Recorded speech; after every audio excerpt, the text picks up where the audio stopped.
kecelakaan part kedua.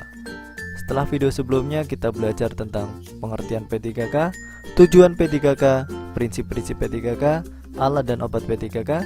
Kali ini kita akan membahas mengenai penanganan gangguan kesehatan yang sering terjadi. Adapun gangguan kesehatan yang akan dibahas di video ini adalah pertama pendarahan, luka, pingsan, dan tersengat listrik. Pendarahan adalah kondisi ketika darah keluar dari pembuluh darah dan menyebabkan penderita kehilangan darah dalam tubuhnya. Bisa terjadi di dalam atau di luar badan. Sedangkan pendarahan luar, supaya tidak terlalu banyak kehilangan darah dan infeksi, harus diambil tindakan yang cepat. Yang pertama, menekan dengan pembalut tekan. Di atas luka diletakkan kain kasa, kemudian dibalut dengan kain pembalut. Kain kasa akan menutupi dan menekan darah yang keluar. Pendarahan vena dan pendarahan yang tidak berat dapat dihentikan dengan cara tersebut. Kalau tidak ada kain kasa, dapat juga digunakan sapu tangan yang bersih. Jika terjadi pendarahan di tangan atau di kaki, tangan atau kaki harus diangkat ke atas. Yang kedua, menekan dari atas tempat tekanan. Kalau terjadi pendarahan arteri dan pendarahan lain yang tidak dapat dihentikan selama 5 menit dengan pembalut tekan, maka tekanan harus dilakukan pada tempat-tempat tertentu, yaitu tempat di mana arteri menyilang pada tulang. Tempat yang harus ditekan yaitu tempat antara luka dan jantung, tempat yang paling dekat dengan luka arteri menyilang tulang. Setelah pendarahan berhenti, lakukan penekanan dengan pembalut tekan. Kemudian yang terakhir, apabila cara yang kedua belum berhasil juga, maka kita gunakan cara yang ketiga, yaitu menahan pendarahan dengan torniket. Menahan pendarahan dengan torniket hanya dapat dilakukan dalam keadaan yang memaksa sekali, karena penggunaan torniket ada bahayanya. Jika penolong menggunakan torniket, ia harus segera memberitahukan kepada dokter bahwa ia menggunakan torniket. Yang kedua adalah luka. Luka adalah jaringan kulit yang terputus, robek, rusak oleh suatu sebab. Macam-macam luka ada 4, luka dangkal, luka dalam, luka bakar, dan luka memar. Luka dangkal seperti luka iris, luka lecet, dan lain sebagainya.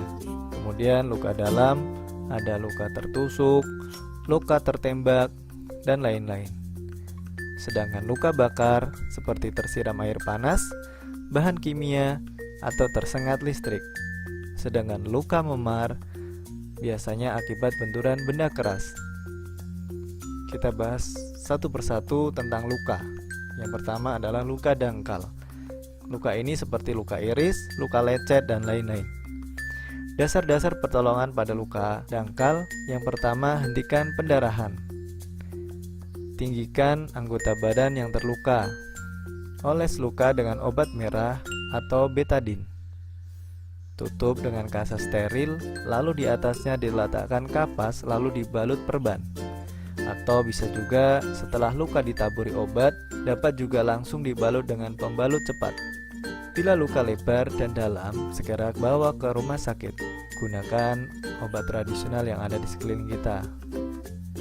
Jenis luka yang kedua adalah luka dalam, seperti luka tusuk, luka tembak, dan lain-lain. Dasar-dasar pertolongan pada luka dalam. Yang pertama, bagian anggota badan yang berdarah ditinggikan. Kedua, tekan pembuluh darah nadi dengan pembalut penekan, seperti kasa steril atau kain bersih di dekat tempat pendarahan. Yang ketiga, bawa ke puskesmas atau rumah sakit. Luka bakar. Luka ini seperti tersiram air panas, bahan kimia, dan lain-lain. Dasar-dasar pertolongan pada luka. Yang pertama, amankan korban dari tempat yang terbakar. Yang kedua, tutup luka dengan kasa steril dan diikat. Jangan terlalu kencang. Beri obat pereda nyeri dan salep. Jika korban sadar, beri minum yang banyak.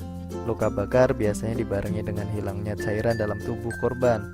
Makanya dalam P3K perlu tindakan memberi air minum agar tidak dehidrasi. Jika kedinginan, beri selimut. Bawa ke rumah sakit atau puskesmas untuk penanganan lebih lanjut. Luka yang ketiga adalah jenis luka memar. Biasanya terkena benturan benda keras. Dasar-dasar pertolongannya, yang pertama, bersihkan bagian luka. bisa dengan air atau obat pembersih luka.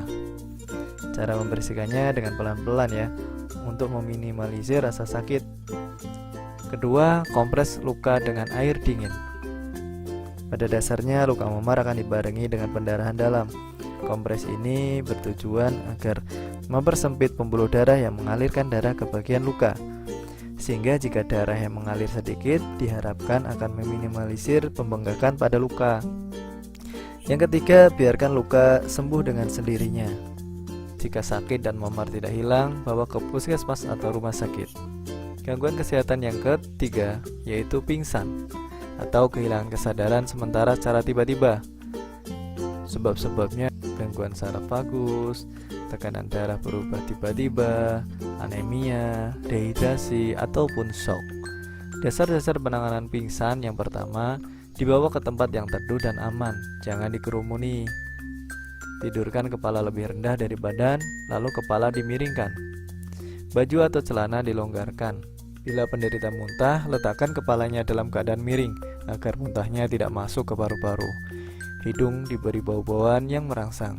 Setelah sadar diberi minuman yang hangat, bisa juga manis. Namun hati-hati juga apabila mendapati korban yang justru tidak boleh minum minuman manis. Bila belum sadar juga, segera dibawa ke puskesmas atau rumah sakit. Pingsan dapat dicegah. Yang pertama, sebelum upacara bendera atau kegiatan fisik, sarapan dulu. Jika teman mau pingsan, segera dudukkan dan minta ia meletakkan kepala di antara lutut dan tarik nafas panjang. Gangguan kesehatan yang terakhir adalah tersengat listrik. Cara penanganannya yang pertama, segera matikan aliran listrik terdekat atau dari gardu utama. Jangan memegang atau menarik korban yang masih tersengat tanpa menggunakan pelindung listrik. Yang ketiga, pisahkan penderita dengan menggunakan kayu, sapu, atau barang-barang yang tidak mengalirkan listrik. Gunakan alas kaki ketika menolong. Hindari air atau benda basah atau bersentuhan dengan dinding atau lantai. Panggil segera pertolongan dan bawa korban ke puskesmas atau rumah sakit terdekat.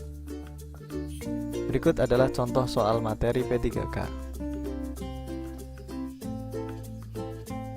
Untuk pembahasannya, kita tunggu di next video ya.